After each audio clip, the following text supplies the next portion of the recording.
សូមគោរពសម្ដេចទ្រង់ឯកឧត្តមលោកជំទាវលោកស្រីប្រិយមិត្តទូរទស្សនិកជនជាទីមេត្រី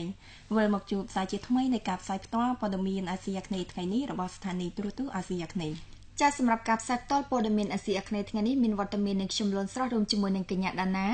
និងចូលខ្លួនមកជម្រាបជូនព្រឹត្តិការណ៍ព័ត៌មានជាតិព័ត៌មានអាស៊ាននិងព័ត៌មានពិភពលោកសំខាន់សម្រាប់ជម្រាបជូនប្រិយមិត្តទូរទស្សនិកជនបានតាមដានទស្សនាវិស័យសាធារណការនឹងដឹកជញ្ជូនជាអាចផ្លូវគោកផ្លូវទឹកផ្លូវសមុទ្រផ្លូវអាកាសផ្លូវដែកកំពុងផែននឹងផ្នែកពាក់ព័ន្ធផ្សេងត្រូវបានស្ដារកសាងអភិវឌ្ឍនិងកែលម្អឥតឈប់ឈរជាបណ្ដាញចាក់ស្រេះប្រតិក្រឡាគ្នាមិនត្រឹមតែបានបំពេញនៅចលនាផ្លាស់ប្ដូរទំនិញអ្នកដំណើរអ្នកទេសចរនៅក្នុងប្រទេសប៉ុណ្ណោះទេថែមទាំងបានភ្ជាប់ពាណិជ្ជកម្មកម្ពុជាទៅក្នុងតំបន់និងអន្តរជាតិនេះគឺជាប្រសាសន៍លើកឡើងរបស់ឯកឧត្តមចន្ទរាអគ្គនាយកនៃអគ្គនាយកដ្ឋានដឹកជញ្ជូននៃក្រសួងសាធារណការនិងដឹកជញ្ជូនក្នុងកម្មវិធីសន្និបាតប្រចាំឆ្នាំលើកទី11របស់សមាគមភ្នាក់ងារបញ្ជូនទំនិញកម្ពុជាដែលប្រពធ្វើនៅសន្តាគារតារា Airport រាជធានីភ្នំពេញលោកសិនចន្ទធីប្រធានសមាគមភ្នាក់ងារបញ្ជូនទំនិញកម្ពុជាបានឲ្យដឹងថាសមាគមត្រូវបានបង្កើតឡើងនៅក្នុងឆ្នាំ2004ហើយមកទល់ពេលនេះសមាគមមានសមាជិកចំនួន53ក្រុមហ៊ុនដែលបានចុះបញ្ជីនៅក្នុងក្រសួងពាណិជ្ជកម្មទាំងក្រុមហ៊ុនក្នុងស្រុកនិងអន្តរជាតិមានចំនួនជិត400ក្រុមហ៊ុន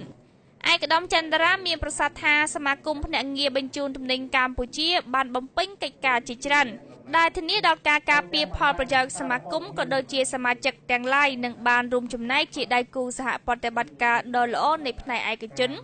ជាមួយក្រសួងសាធារណការនិងដឹកជញ្ជូនដែលបានគ្រប់គ្រងដល់គោលនយោបាយនិងទស្សនវិស័យរបស់រាជរដ្ឋាភិបាលកម្ពុជាក្នុងពេលបច្ចុប្បន្ននិងអនាគតឯកឧត្តមចន្ទរាមានប្រសាសន៍បន្តថានៅទសវត្សរ៍ឆ្នាំ2020កម្ពុជានឹងមានការកើនឡើងនៅការដឹកជញ្ជូនសាធារណៈ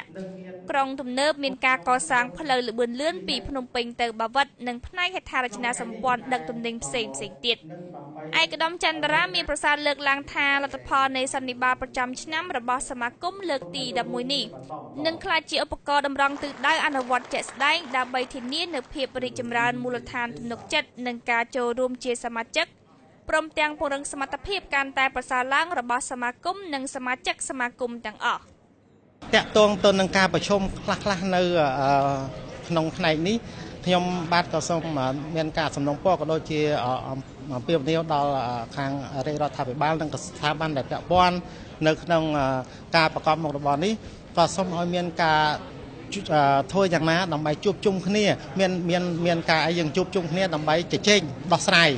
យបញ្ហាជាពិសេសខាងផ្នែកដូចជាខាងផ្នែកគយខាងផ្នែកកម្មគ្រប់គ្រងខាងផ្នែកស្ថាប័នក្រសួងកសិកម្មក្រសួងឧស្សាហកម្មណាដែលតែតាក់ទងជាមួយនឹងការធ្វើ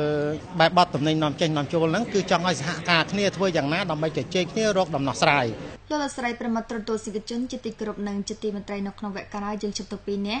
និងជម្រាបជូននៅព្រឹត្តិការណ៍ព័ត៌មានជាតិសំខាន់ជាបន្តទៀតប៉ុន្តែពេលនេះអនុញ្ញាតសម្រាប់មួយផ្លេតសិន